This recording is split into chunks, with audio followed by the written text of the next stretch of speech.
এই মুহূর্তে আপনার প্রাথমিক সহকারী শিক্ষককে দশম গ্রেড দিয়ে দেব, এটা সম্ভবত বাস্তবসম্মত না।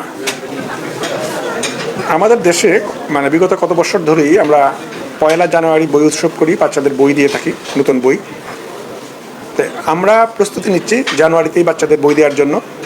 আপনাদের এই প্রশ্নটার কারণটা হচ্ছে আমি বুঝতে পারি, যেহেতু একটা পরিবর্তিত পরিস্থিতিতে আমাদের বইগুলো তৈরি করা এবং ছাপতে দেওয়া সেই প্রক্রিয়াটা একটু বিলম্বিত হয়েছে।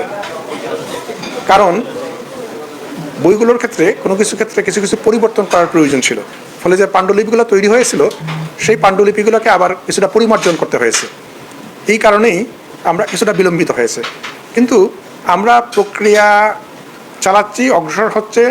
ওয়ার্ক অর্ডার দেওয়া হয়ে গেছে আমাদের বইগুলো ছাপানোর, এবং আমরা আশা করছি যে জানুয়ারিতেই আমরা সব বই, বিশেষত প্রাইমারির সব বই আমরা বাচ্চাদের কাছে পৌঁছে দিতে পারবো, আমরা সেই আশা করি।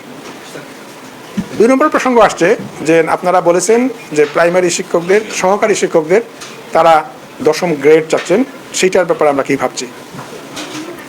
প্রাইমারি যারা সহকারী শিক্ষক তারা তো 13তম গ্রেডে যোগ দেন। 13-র পরে আছে 12, তারপরে 11, তারপরে 10।